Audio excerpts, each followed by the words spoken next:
Calderon is here. Who's AB next? 1668. AB 1668, Assemblymember Calderon.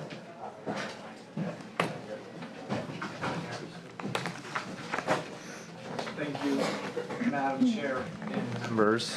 AB 1668 will allow patients with a terminal illness to seek investigational drugs and treatments under the supervision of a physician in order to try and save their own lives. This bill requires written informed consent be given by patients, institutional review board oversight by physician recommendations, and biannual reports to the Department of Public Health to ensure safety for both patients and physicians. This bill is simple. If your parent, your child, or even yourself are faced with a terminal illness, then there is a process in place for you to seek potentially life-saving treatments. Recently, the FDA streamlined their compassionate use application.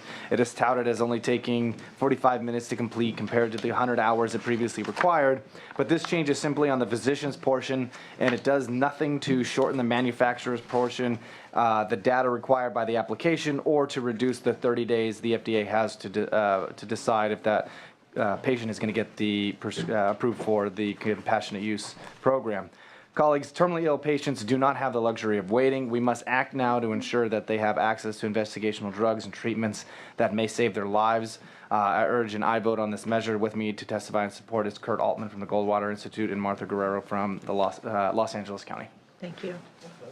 Go ahead, witnesses in support. Good afternoon, Madam Chair, members. Martha Guerrero, representing the Los Angeles County Board of Supervisors.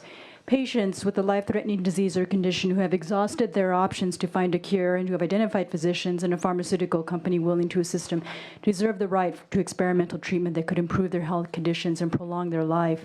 Since October 2014, my brother-in-law has been diagnosed with stage 4 ampullary cancer. He has been treated with chemo now for over a year, and unfortunately this has not been effective. The cancer is still growing, and we are really concerned. He is now at the City of Hope, and we're hoping to be able to find the treatment that he needs so that his life can be prolonged and that he could see my niece into adulthood. For these reasons, we urge your support. Thank you. Thank you. Madam Chair, members of the committee, my name is Kurt Altman. I'm an attorney with the Goldwater Institute from Phoenix, Arizona. I want to thank you for permitting me a short time to speak with you all, and I appreciate the invitation from Assemblymember Calderon. I'm here to urge an aye vote for this AB 1668. I can tell this committee that I've been to about now 41 states testifying on behalf of bills just like this. I've debated FDA officials, I've spoken with stakeholders, I've met with patients. So I say that in order to let you know that if you have any questions on the implementation, how it's working, what's happening around the country, I'd be happy to answer those questions. I was fortunate enough to speak before the Senate Health Committee last Wednesday, and I believe I told them at that time there were 30 states that had enacted right-to-try laws just like Assemblymember Calderon's. As I sit here today, there's 31. So that's how fast this is moving around the country. And finally, I'd be remiss if I didn't mention, I heard a story about a patient here just a moment ago. Somebody who wished he could be here today but is not, is a man named Mike DeBartoli. Mike has testified on behalf of this bill numerous times at the invitation of Assemblymember Calderon. He's a former Sacramento firefighter and goes into detailed testimony on how he's responded to this building many, many times until one day he was unable to lift an axe because he felt funny in his arm, only to learn that he was stricken with ALS. There are no current approved medications for ALS. There are many that are going through clinical trials and in different phases of the FDA. If Mike were here today, he would tell you how important it is that this Assembly and this Senate pass this bill this year, because for people like him and many others around the country, it really is their only opportunity. Right to Try is designed as a last hope, last chance effort with drugs that have gone through clinical trials and are close to finish. We think it's a very important bill. He would urge your aye vote, and on behalf of him and myself, I would urge your aye vote as well. Thank you. Additional witnesses in support? Any witnesses in opposition? Committee members? Yes. Senator Koski. Part of the staff report talked about that this may only be available for rich people. People can afford it and can pay the manufacturers. Can you address that concern or criticism? Yeah, I mean, right now, right now you can go to the FDA and apply to use their compassionate use program. You know, it's no different than that current program. The only problem with that program is that it takes a long time. So we're not necessarily addressing the different costs. The only way that we would be addressing the cost in this bill is we're not telling anybody that they have to do anything. We're just giving people the options to do things. So when it comes to insurance companies, if they want to insure this, we're giving them the ability to insure this rather than requiring them to. You know, physicians can do this, they're not required to. Patients can seek this, they're not required to. So in terms of the cost, we're not necessarily changing anything. But what we are doing is we're providing that opportunity for somebody that can do it. And then when it comes in terms of the cost, you know, for those insurance companies that choose to cover it under their coverage, then that could reduce cost. Madam Chair, Senator, if I could address that as well. The way the system's currently set up without right to try laws really is a situation where it does benefit people of means and people of better means. Right to try, although not perfect from a cost standpoint yet, will bring these medications and these opportunities closer, as Assemblymember Calderon said, to a patient's home, to a patient's home state, to a patient's home doctor. And I'll give you an example. It's been operational in Texas now, right to try laws, since last year. I can give you one example where it's in use, and it's been treating close to 60 patients now in a cancer clinic for neuroendocrine cancer. The physician who runs that clinic used to send patients or recommend that patients go to Switzerland to receive the treatment that he is providing now under right to try that is actually close to approval and in phase 3 of the FDA process. He's told me over the years he sent about 200. He's one of the only people, as physicians, mind you, that treats this type of cancer. It's the cancer that killed Steve Jobs. He has sent over 200 people to Switzerland where this treatment's been in use for many, many years, over 10 at least. And when I asked him how many patients did you recommend go that didn't, and he said at least 10 times as many as went. So that's over 2,000 people, if you do his math, that are unable to travel to Switzerland, pack up their family, maybe live there for a year to get these treatments. Right to Try has brought that treatment closer. Okay. And any other questions or comments? Do we have a motion? I'll move the bill.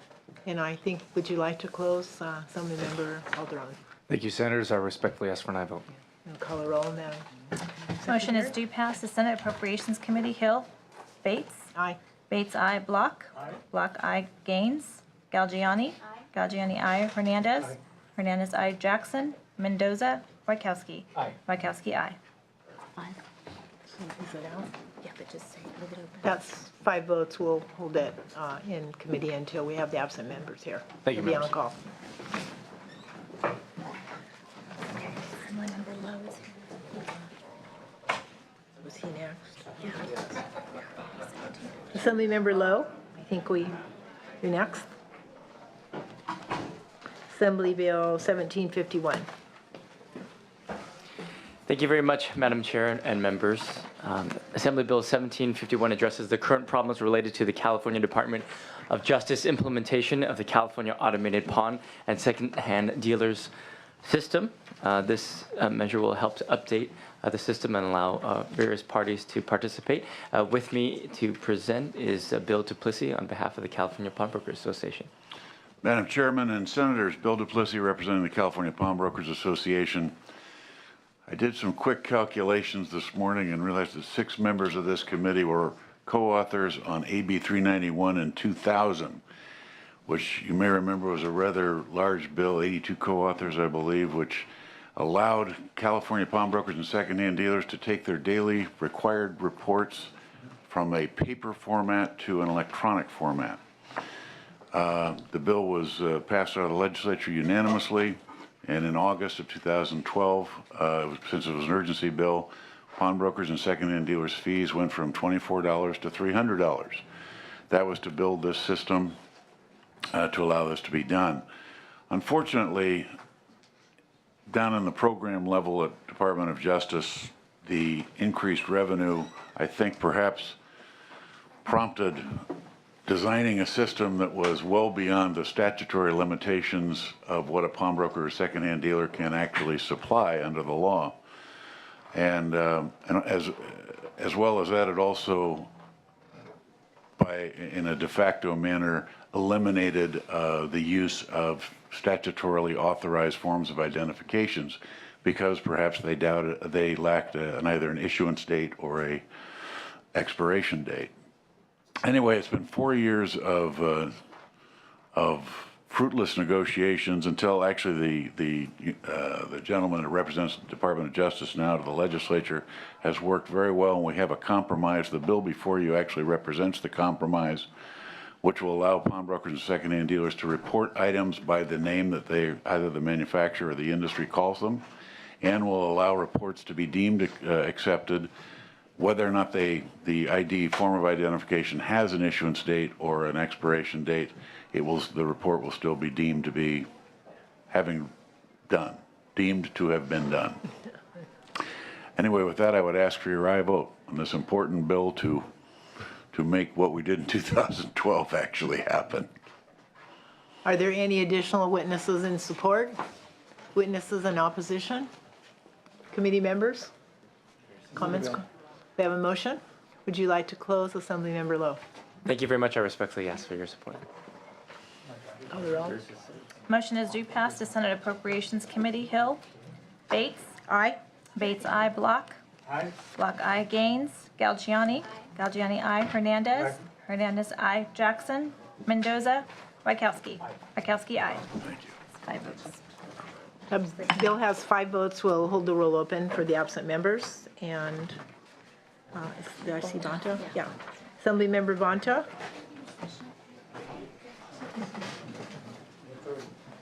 Welcome. Thank you, Madam Chair. Thank you. I'm pleased to present today, Madam Chair and colleagues, AB 1807, which would give real estate licensees in California the opportunity to petition the Bureau of Real Estate Commissioner to remove an online posting of a disciplinary action. Under the existing law, the Bureau is required to maintain an online database of licensees who have been subject to a disciplinary action related to their real estate license. While that database serves as an important transparency and disclosure tool to the public, it's important to note that licensees don't currently have an opportunity to have outdated disciplinary actions removed from the online website. This has turned out to be problematic for a small class of licensees who have been rehabilitated, had no violations for a number of years, and pose no threat to the public. This bill is simply about giving an opportunity to real estate licensees to make their case to the BRE Commissioner to have a previous disciplinary action removed from the online database. Recognizing that someone may have made a mistake in the past, the fact that someone may have made a mistake in the past shouldn't unfairly impact their business record forever if they are clearly rehabilitated and haven't committed an additional violation for over 10 years. This bill takes that next step and allows them to present their case. It will then be in the discretion of the Bureau, and there will be, under appropriate circumstances, an opportunity to clear their record. So with me to testify in support is Jelly Gavrick with the California Association of Realtors. Thank you, Assemblymember Bonta, and thank you, Madam Chair and members of the committee. My name is Yeli Gavrich. I'm with the California Association of Realtors, and we're the sponsors of this bill. We also represent 180,000 real estate professionals in the state of California. And as Assemblymember Bonta stated, this bill is about giving real estate licensees an opportunity to clear their online record of violations that are no longer relevant to their practice of real estate. As we have heard from our members, some of the old violations posted online actually haunt them and inhibit their ability to be competitive in the marketplace. For instance, a licensee who received a DUI in 1996 would still have that on their record today, even if they've had no subsequent DUIs or related issues. Unfortunately, this type of information has been abused by local competitors who are looking to steal clients. This bill will establish a process by which a concerned real estate licensee can petition the Bureau of Real Estate to consider removal of a violation from their online profile. This will have no effect on a licensee's permanent record, which is maintained offline. This bill is written to put the burden on the licensee to both make their case and substantiate their rehabilitation, and also to pay for the process. The Bureau of Real Estate would then create regulations with the criteria necessary to determine if removing the violation from their website would impact the public interest or welfare, and ultimately determine if the violation merits removal. So I'm happy to answer any questions you may have about the bill, and I respectfully request your aye vote. Thank you. Any additional witnesses in support? Witnesses in opposition? Committee members? I guess my question is that you had some activity 11 years ago. You go before the board and you present your evidence and you say, this is really not relevant. This doesn't just allow you to have it removed. I mean, we have credit reporting that we say, you can report any bad activity that I did in my credit report up to 10 years, the federal law says. But after that, we've determined that it's irrelevant. What criteria would the board use to say, we still think this DUI after 20 years is relevant? Because this is not you just get a chance to argue. Right, right. And just if I might, it's a may, not a shall. So it's at the discretion of the Bureau of Real Estate Commissioner. And there are some regulations already in place which set forth a number of considerations that the Bureau of Real Estate Commissioner would take into consideration. I'm happy to let Ms. Gavrich speak more about that. Certainly, yeah, there are already two sets of regulations that exist in the Bureau's regulations, and one of them is to determine the rehabilitation for the denial of a license. And the other set is to determine rehabilitation for the revocation or suspension of a license. And both sets of regulations have over a dozen different criteria that are personal and professional evaluations of rehabilitation. And so we assume that this process would be, the regulations that would be developed in response to this bill would be similar in creating a body of criteria that would determine rehabilitation and ultimately give the Bureau enough evidence to determine the nature and severity of the violation and determine if it merits removal, and will continue to protect the public with it being removed simply from the online section of the BRE's website. It would still be on the permanent record of the licensee. I'm concerned with, we love to accumulate records. I don't pay my child support, or somebody selling real estate that doesn't pay their child support. I don't have child support, but I'm just saying that as a statement. You collect that, and it's on your record. It has nothing to do with your ability to sell real estate. It doesn't have your ability to understand legal documents and transactions. And then you come in and you say, for some reason, they marked that. You had whatever, some non-real estate activity, personal, blemish.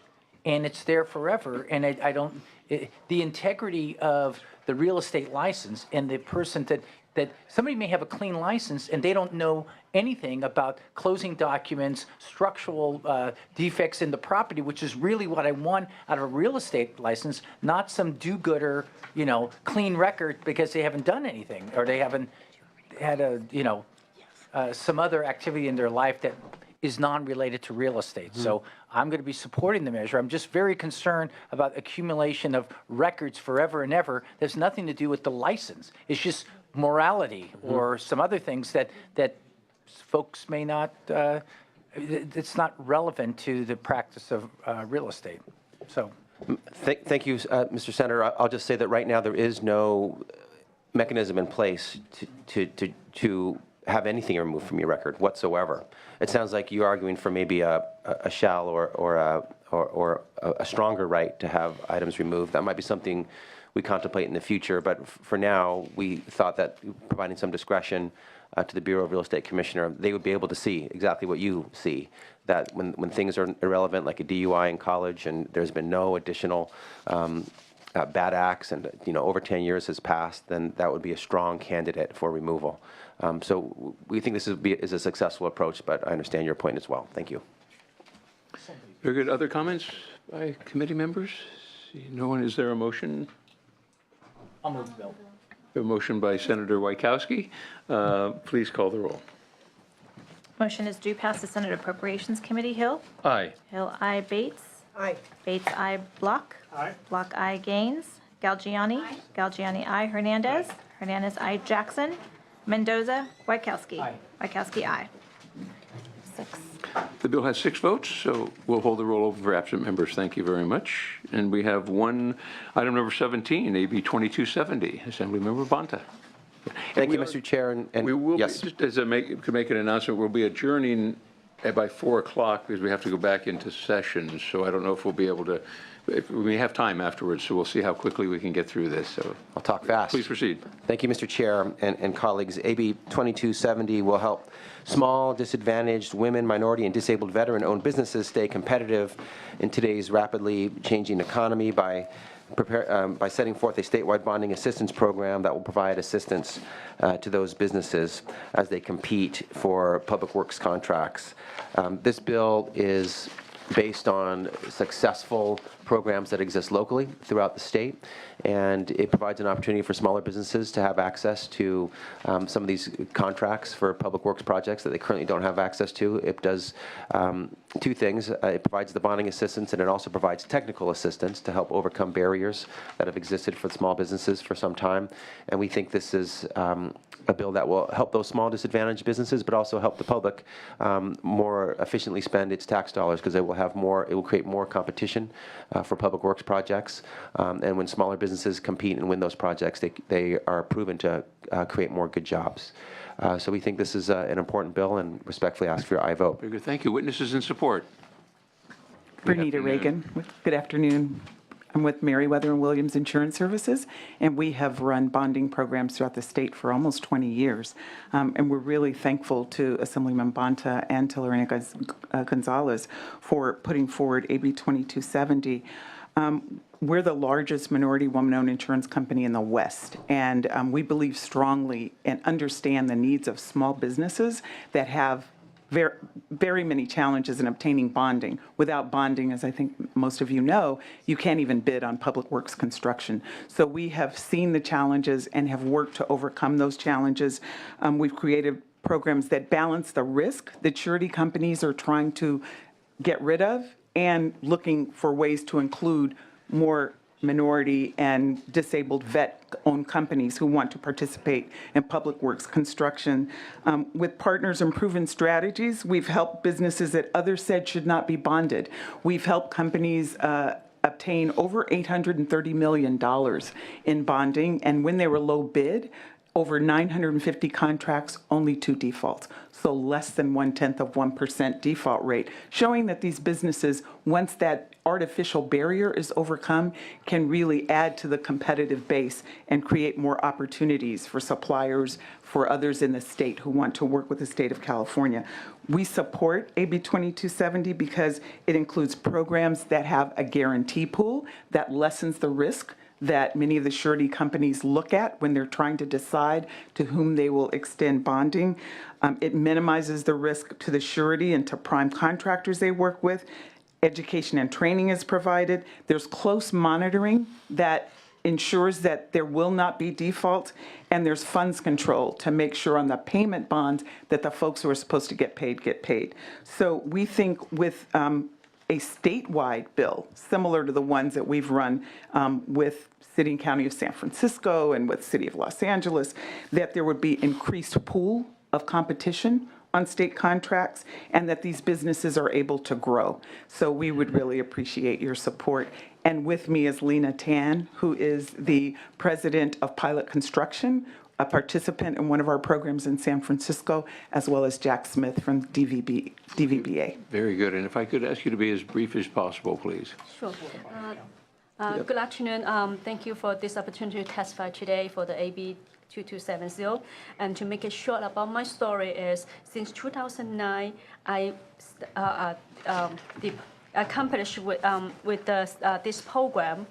And at the beginning, I know I already become a woman-owned business, woman-owned contractor. I had no more receipt paycheck monthly. I had to wear different hats to make the opportunity to the business. And I found out I have a difficulty for the business is the finance. And the bank and the bonding company, they all come out a classic chicken and egg situation to me. They told me in order to get the higher bonding capability, the company need to get higher income. And in order to have a higher income, the company need to higher bonding capability. So when I need to, both bank and bonding company want to see a established tracking record that I need to a tracking record. So it's the time that San Francisco Surety Bond Assistance Program come to rescue and make a huge difference in my ability to grow my business. And I start from 2009 to now. I have worked from the project from $300 to $400 contract, and last year I just finished $3 million contract. And with the City of San Francisco Surety Bond Assistance Program, they provided collateral and the bonding guarantee to help me to qualify for the bond and allow my company to maintain the cash and the credit so I can have work capital to run the project. Making sure I want to happy announce to you guys, last year my company had paid over $350,000 in tax. So on the future, I'm looking for higher project, and also I want to help more contractor, like in the all 6 states, so they can get help to meet the goal with the LBE goal and the small contractor goal. Very good. Thank you very much. Others in support? Jack Smith from the Disabled Veteran Business Alliance. I am going to be short. I'm strongly in support of this due to all the increased competitiveness of the vendor pool. As the Assemblyman said, you buy local, stay local. Those dollars stay here in the local community. They pay local taxes. They build local jobs. And we're strongly in support. Very good. Thank you very much. Others in support of this measure? Is there anyone here in opposition to the bill? Seeing no one bringing it back, questions or comments? One question. Now, this program is not operational today, correct? So, I mean, we're talking about what would happen when and if it does get activated and funded. Correct. There is a statewide framework that we believe added some improvements to and some changes to. It has not been funded, so it has never been implemented statewide. There are 5 localities which implement such a program, and looking at the evidence in those places, San Diego, LA, BART, Alameda County, San Francisco, they show all the results that we've talked about today. So we think it's ready to be brought statewide. All right, very good. Thank you very much. Question? Yes, Senator Wojciechowski. I had a question on the assistance. I mean, we know that when you go before bonding companies, if you show debt, that's a sad face that they give you. So if I have 3 trucks that I bought and I'm making payments on it, I've never defaulted, that is a minus compared to the contractor next door who leases 3 trucks and shows no debt. So tell me how this would work when I walk in and I'm as happy as could be, I'm growing, I've got my 3 trucks and I'm making my monthly payments on that because this is America or this is California, and the guy next door has 3 leases and he's going to get, the bonding company's going to look at them more favorably because of the debt that you're carrying. When you go in and you do this assessment, other than saying, oh, well, you should have leased your trucks, that would be good news, then how does that work? So There's other things. Yeah, when contractors come to us, as you said, we do a comprehensive assessment. So while one surety company may look negatively upon someone who owns their trucks and someone may look positively, we work with surety companies who understand what small businesses are dealing with.